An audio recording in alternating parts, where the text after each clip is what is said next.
Hi. Hello. It is always a privilege, like I've said, to continue to look at this subject of strategy. And in many ways, strategy is a subject that is beginning to preoccupy a number of scholars, a number of people, a number of those people that are thinking of getting ahead. Those people that are thinking many years ahead, 20 years, 15 years, 25 years, and so forth. Those who go into the future, they have the broader picture. Strategy is something that intrigues them and they want to learn it. But in this section, briefly, we shall look at some of the tactics that those successful organizations and entities employ. Firstly, we have said strategy, those are the avenues, the art of the general, the thoughts, the paths, the ways that we seek to employ to get ahead without much ado. Strategy actually is a pathway. It's a means to an end. It's not a destination. It is a journey. And a strategy ought to be evolving all the time. It ought to be changing all the time, responding to the things that are outside and things that are there. In other words, we're saying if you have a strategy that worked 50 years ago, it was very fantastic. If you bring it into this 21st century, I can assure you, it will be a dismal failure. You will be shocked that that which won the battles yesteryears will be as useless and obsolete in our times. But some of the tactics that some of the great strategists have used, I alluded to Hitler and other people in the past who have been great strategists. You know, if you're going to succeed, if you're going to make it, you must think through the things that you're doing. For instance, if you want to beat your competitors in this market economy, for example, in Zambia, many parastatals wound up after 1991 because they were slow. They assumed that the customers would want to buy the things that they have made. No. We are in a market economy where the customer is king.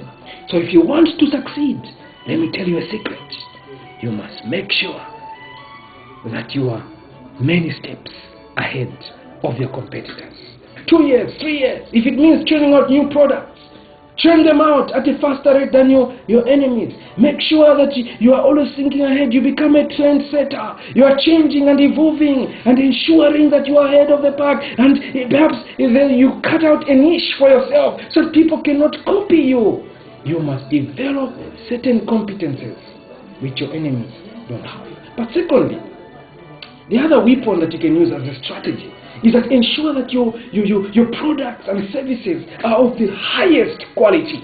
No one can copy them. And make sure that you do them so well, you yasher them, so that your customer comes again and again. And if they go, I can assure you they'll tell 10 others to come to you. So your products and services must be excellent, impeccable, world-class standard. If you're talking about certification, TQM, and all these things, all those things must be factored into your system so that when you churn out a product, it will be superb.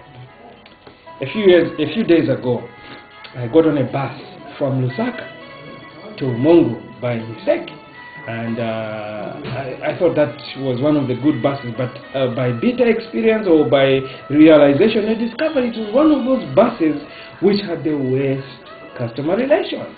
And it had no fixed time, you couldn't tell and so forth what time it would leave. And I sat on that bus, dear friends, for 4 hours. 4 frustrating long hours. And I kept walking out of the bus and back and saying, when are we leaving? They said, no, we'll go anytime, darling, don't worry, and so forth. And they didn't even seem concerned. So in the end, I got so frustrated. And I got out of the bus and I told him, could you give me back my money? He says, oh, no, you've already bought. He even looked elsewhere. And you know what I said? I will never get on this bus again. And shockingly, the man was not even moved, not even affected. He was even looking elsewhere. So what I did, I got my cartoon And I went. And you know what I've done? I have vowed never to get on that bus. And you know what I'm doing also? I'm telling 10 others, 20 others, that bus, you get on it at your own risk. But in a strategic society, in a market economy rather, that bus service, I don't see it surviving. I've seen many buses come and go, and that one is going to the corporate graveyard very soon. Started off with a bang, but now it's fizzling out. Treat your customers as king. Do your products perfectly and treat them very well. But also, it may also, if you're going to beat your enemy, make sure you know them very well, know their strengths and their weaknesses, their pattern of movement and attack, as it were, and know all the possible things that they would do, and keep that information in your database and ensure that you move in such a way that you counter their strategy. If they come this way, you come the other way. If they come that way, you come the other way. But also, ensure that you know you have multiple strategies. That's another way. Have multiple strategies. Have a backup strategy, backup plan. If we use this strategy and somebody hits it, we'll come the other way. If he comes this way, we'll come the other way. You must have a backup strategy. But also, sometimes it may be prudent to use what you call the indirect route. Instead of going straight, bam, and you hit the mark, you decide to use a vector. You go that way, and then you go that way. And yet you have maintained the objective. But another way is deliberately move slower than your enemy. Let them go in and survey the market, do the market research, give all the information and so forth. What you do is you just come because you've done most of the work and refine their work and have minimum errors, and you will win. But also the other strategy is that you may need also to, in a sense, enter strategic alliances. Instead of competing all the time as we know it in the business world, enter strategic alliances with them and agree and say, look, this market, both of us are interested. You go there, say, I'll go that way. And things like that. The market is enough, we don't need to fight. And you can build strong alliances with other competitors.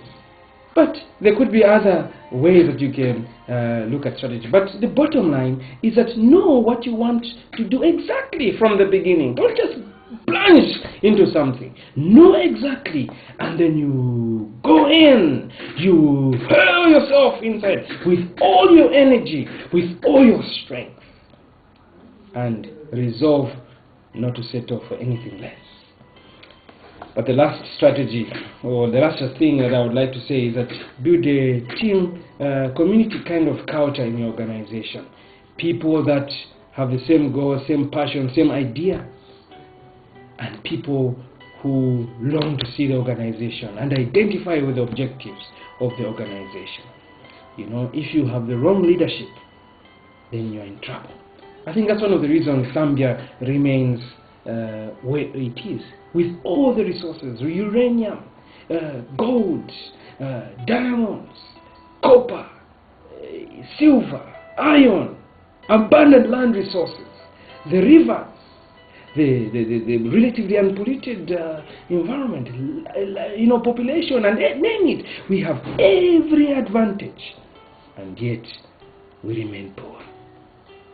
It's a paradox, as somebody has said, that we are in a land of plenty, teeming with milk and honey, and yet we go to bed hungry. Well, friends, we have just scratched on the surface to look at some of the strategies, tactics that will help us. We'll go in the last session, or in the next session, look at the challenges, and lastly we shall look at strategy in future. It's always a privilege and a pleasure to meet with us. Stay with us again, dear friends, as we continue in our discourse.